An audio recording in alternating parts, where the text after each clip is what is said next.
Hey, everybody, this is Monty Steve, and welcome to Star Studio, where we are in the midst of having one of the biggest, and one of the best to hold up the torch for the tradition of both jazz and men who capture the stage and the world. I give you the one and the only Gregory Porter. Welcome to Star Studio. Man, I don't know what to say. Goodness gracious. Whoo-wee. That's some real love. Thank you so much, man. I'm glad to be with you.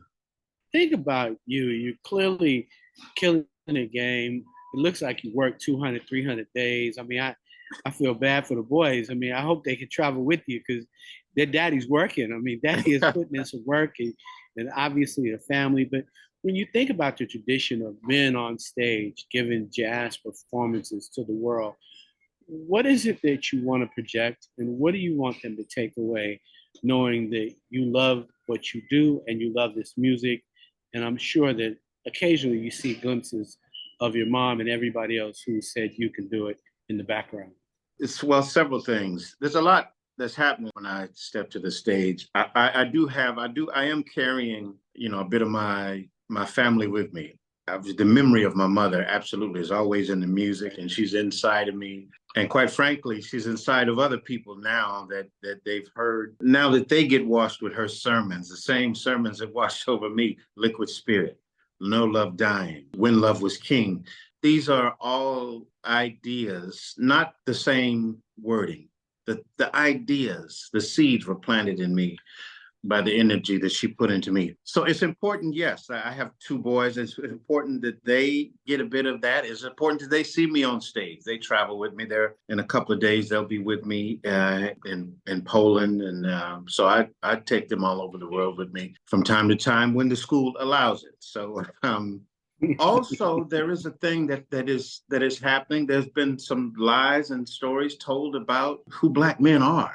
And I take that message with me all over the world. I stand up in front of people and I present myself with all of the human complexity that every other man should be allowed. I express love and anger and pride, and all of the things that exist in other people are there for me as well. And so sometimes you have to be a representative. That sounds strange, but that is a thing as well. Hanging out at JPAC in New Jersey and claim the stage, I clearly always say that about you. But when you think of how you want to make sure, even in the midst of hope, when people come to the stage and see you and think of you and songs like Holding On, which one of my favorite guys, Kim from the Detroit, you really waxed. For those who haven't, you want to get a Christmas album that is like incredible. And then you went, not only Kim from Detroit, but you picked this guy named Marvin Gaye and played with this whole purple snowflake. What are you doing, Greg? Why are you giving us so many gems and so much love? Well, yeah, I think my mentor, Kamal Kenyatta, and my producer for my first, quite frankly, 3 records. He's been there for every record as a consultant, but he's my producer as well and mentor. Kamal Kenyatta is from Detroit. And just the energy that he gave me and what this idea of older musicians, older men giving to younger musicians, really sometimes he was even showing me how to be a friend, how to be a generous musician, sharing music. Yeah, that was, and really explaining to me how it was for him, talking about the Detroit musicians who were generous with him and showed him things and gave him music. So I have great respect for Detroit, and I have a lot of loved ones there. And I feel like I'm from there, but I have no claim to it properly. But in some way, all of the world has a claim to Detroit because there's so much soulful wisdom and hard hitting music has come out of there, that they, just like Harlem, it is one of the sacred ground in terms of the production of Black American culture. Yeah. But you tear that snowflake up so long. I didn't know snowflake was such a long word. I know it's 2 words, but it just gets real long with you. I just want to thank you for that. This whole lion in a cage. Be good. Come on, be good, man. What are you saying to us when you? You know what's interesting? Be good. It's a grown man's lullaby, is what it is. I wrote the song on a bike on my way home from being essentially dismissed or dumped. And these are the words that came out. Essentially, I was this, this big man, full of all of this, masculinity. But there was this little dancer that was able to like, break me down. Essentially that she was putting me in the cage of, in a way, that friend space. She took me out of the romantic and love space and put me in the friend space. And so I was caged. I was a lion in a cage. And she was, quite frankly, she was afraid of like where our love could go. And so this was my alliteration, finding a way to vent that, in a way, love frustration and soothe myself with a grown man's lullaby. Yeah. If you haven't heard it, I'm glad you shared that because I think for all brothers, we need to understand rejection, have that lullaby to lean into and get lost in it and lose ourselves. Oftentimes, when a man wants to express like a heart injury, it has to be done the right way. You have to still call him a lion. You've got to. You can't. Don't make him weak. You still have to give him his lion's mane and his roar, but still express that you've been hurt. Yeah.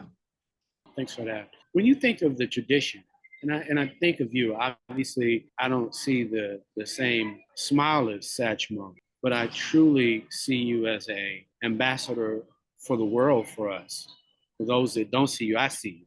I think I was out of the country. I think I was in Turkey right at New Year's, and all of a sudden I saw this big old sign that said, "Come in, Gregory Porter."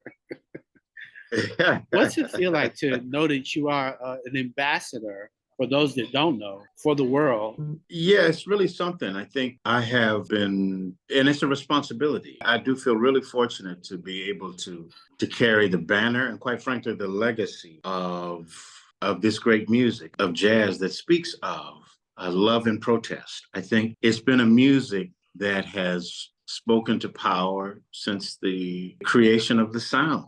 And so I lean to the understanding and the wisdom of Abbey Lincoln, Louis Armstrong, Lou Rawls, Leon Thomas. I lean to them. Even in my approach in terms of the themes that I want to touch on in a record or in a concert, it goes up and down. It is love. It is protest. It is informative. It is prayer-like. It is, all of the things that the diaspora of Black culture can be. I think that's important to me. I think, jazz is, yes, it is. Fly me to the moon and let me play among the stars. It is that. But it's also precious energy, flow right into me. There's spirituality, a little bit of church. There's a bit of riot in it as well. And so I feel like an ambassador. And I think the modern jazz singer has, and you didn't ask this question, but the modern jazz singer has a larger role in which to play. I think Nat King Cole had to consider all of the people before him. Lou Rawls had to consider all of the people before him. I have to consider Al Jarreau, Luther Vandross, and Lou Rawls, and Nat King Cole, and Leon Thomas. So I have to tell who's going to sing their song now that they're gone. Who? And we have to do that. If not their song, their energy. Who's going to carry their energy? We have to do that. And there's a responsibility to that. And I think about it. I consider them when I step to the microphone. Yeah.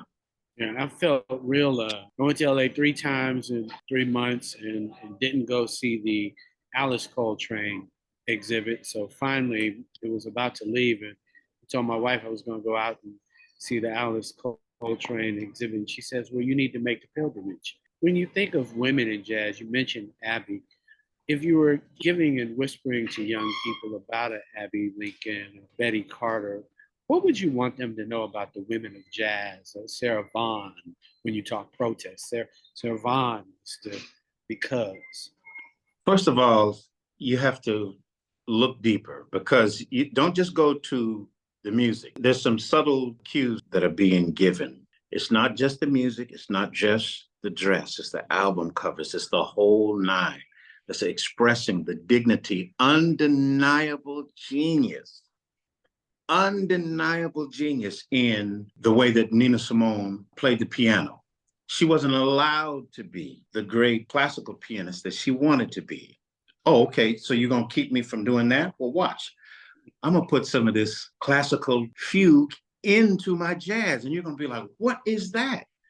It's my genius is what it is. Undeniable beauty. And Ella Fitzgerald expressed that. Sarah Vaughan expressed that. Dinah Washington expressed that. They were not only killing it musically, but they were killing it culturally in terms of just saying who they were as women and as Black women and as Black American women. And so Abbey Lincoln has a special place for me because her songwriting was so soulful and so deep that I take cues from her. Being personal with your songwriting, writing about personal experience, understanding that the personal experience is also universal in a way that we are all the same. We all suffer the same. We all bleed red. She made these very personal songs that are, quite frankly, applicable to all of us. And so I have a special connection to Abby. I love her. When you think of iconic men like the other jazz greats, and you're sitting there, you and Herbie, obviously you see these guys that really were there. But do you imagine being with this one? I think the biggest musical god right now living is Stevie Wonder. Yeah. Do you imagine you and Stevie like ever collaborating? And if it could, and he said, you write me a record, what would you write? What would be the title of that record? My title to write a song or a record for Stevie would be Thank You. My goodness. Thank you for the shape and the structure of the music of my life. Fortunately, we have connected, and I consider him a friend now. And he has written a song for me that I have yet to collect from his house. And so that you tapped into something that'll probably be worked on later this year when I go into the studio. And I pinch myself. When I get a birthday message from Stevie Wonder. That's insane. That's insane. I learned how to dance to his music. I, was probably birthed to his music. And so it's just extraordinary to be one of the people that's allowed to lift up the banner of his genius. And that's all I consider. I'm never a peer or even a colleague, just a disciple of his mastery. So, yeah. When you think about, you use the word mastering it, what are you still mastering about yourself when it comes to approaching music? I'm trying to find that middle place that is the synthesis of what you feel and what you hear. And, you have to live life to feel it. To sing about your children, you might have to have children or be an uncle or you understand what I'm saying? Mm-hmm. You have to hear the sad story. You have to know somebody who struggled with homelessness. You have to have empathy. And after you have that feeling, you have to bring it through that synthesis of poetry and melody. And so this is the most important thing to me, is to bring my emotions, my feelings, the things that move me, bringing them to melody and poetry. Yeah. We've heard Grandma's Hands songs. If you had to do, when you talk about a lullaby, mothers are made of, a recipe of a mother, what would that song be? And what would kind of the idea of mothers are made of, and what would they be made of for you? Wow. Can I steal that? Mothers are made of. Wow. Come on now. I had the biggest gospel performing record at ASCAP. Stop playing. We'll see 2 records. I'm going to see you 2 records. But when I think of you, and I thought it, Grandma's Hands, like, mothers are made of. Yeah. I can hear you on stage saying, mothers are made of. Mothers are made of. I would sing it more of and because I miss my mother so much, and it's such a profound feeling in me, it would have a sweetness, but a melancholy to it. Mothers are made of, right. And then give the list. Now, read it again. Yeah. I think and you can have it. I think you should give it, because it's so you got it Because when I wrote "Look at God" for Corinne, I was thinking Yeah, of, and that was a big record. But I really could hear you, "Mothers Are Made Of," and you've got that thing because you know yeah. what they're made of. Yeah. Well, what are you thinking? How do we make these moms and continue to show them love? What are they You made of? know, this, quite frankly, living with, I'm looking at a painting of my mother now that my wife did. I am watching the way my wife raises my boys and how tight and close their connection is, and how tight and close the connection with my mother was and still is after she's gone, considering how she moved and went about her life, how she raised us, miraculous. But all the things that she put into me that I'm now experiencing 30 years after she's gone. And I'm like, man, she was so deep and so soulful that the list would be not even the things that she showed me while she was alive. you know, she said some things that we laughed at when we were kids because we didn't believe it. We didn't have brains big enough to understand what she was putting on our foreheads, you know? She was like, Gregory, your gift will make room for you at the table of royalty. And we were like, Mom, what are you talking about? She said, son, you will sell out Carnegie Hall. You will sell out Royal Albert Hall. I didn't even know what Royal Albert Hall was. I didn't know what Carnegie Hall was. I've done both of those many, many times over. And so I didn't have room or understanding or capacity for the dreams that she had for her children. And we're stepping right into things that she said.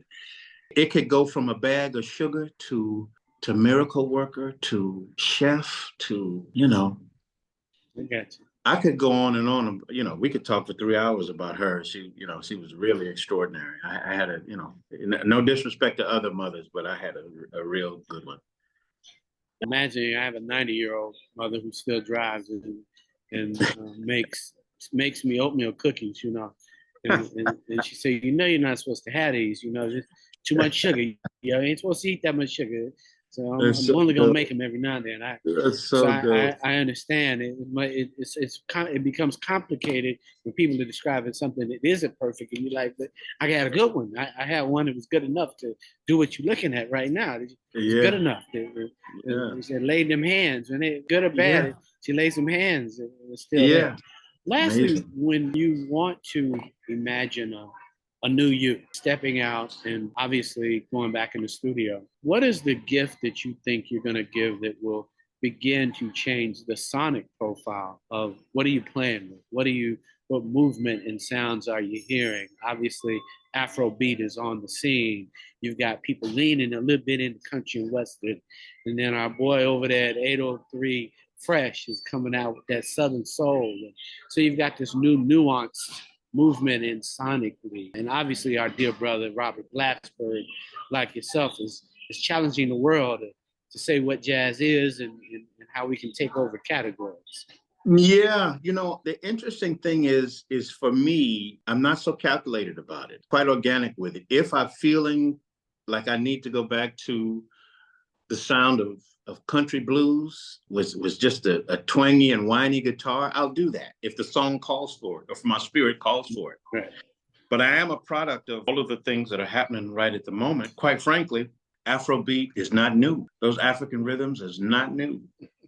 They've been ringing in our heads before we were born. And so if I decide to get on that, it won't be a new trend. It'll be just me going back to what already belonged to me, And so, yeah, I think the funny thing is quite frankly, really the only musical steeping that I had, live musicianship that I had was gospel music. And then I got out into the world and realized that gospel music is everywhere. It's in country music. It's in hip hop. It's in jazz, and it's all over R&B, soul. It's everywhere. And so, quite frankly, that gave me my passport in which to go to all of these other musics. Now, I only grew up in storefront churches. I didn't have that 70, 100-person mass choir with a bunch of matching robes. It was just me, my brother, my sister, my older brothers. We'd get together with a couple of winos from the alley And we sang these songs, and yet we still had enough in those environments to, you know, and that, you know, that Southern sound, that Southern gospel sound, Kojic, Church of God, Holiness Church, you know, just enough backbeat and those hand claps to give me enough musicality to where it reaches into all of those genres that you mentioned. Country, Hey Laura is a country song, you know, so yeah. Well, I look forward to seeing you here in New Jersey at the JPAC. But thank you, brother. Real pleasure Hope to we talk get to you, this man. song. The pleasure is all mine. You know, we love you, man. Thank See you you. soon. Thank Okay, you. bro. Bless. Peace.